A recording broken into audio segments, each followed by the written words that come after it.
வணக்கம் நண்பா, welcome to my channel Kerala trending kesar. இந்த வீடியோவில் வந்து பார்த்தோம்னா 28/1/2026க்கான கேரளா லாட்ரி கெஸ்ஸிங் வந்து பார்க்க போகிறோம்.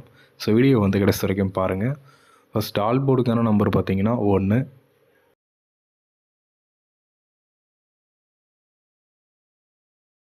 நெக்ஸ்ட் ஏபிபிசி ஏசி போர்டுக்கான நம்பர்ஸ் பார்த்தீங்கன்னா 25 52, 26 62, 27 72. நெக்ஸ்ட் 3 டிஜிட்டுக்கான நம்பர்ஸ் பார்த்தீங்கன்னா 125 பாக்ஸு, 126 பாக்ஸு, 127 பாக்ஸ். டோட்டலாக ஒரு 3 பாக்ஸ் நம்பர் இருக்குது. ஸோ அவ்வளோதான் நாளைக்கான கெஸ்ஸிங். தேங்க்யூ ஃபார் வாட்சிங் நண்பா. மறக்காம நம்ம சேனலுக்கு சப்ஸ்கிரைப் பண்ணி ஜாயின் பண்ணிக்கோங்க. இந்த வீடியோ பிடிச்சிருந்துச்சு அப்படின்னா லைக் பண்ணுங்கள். தேங்க்யூ நண்பா.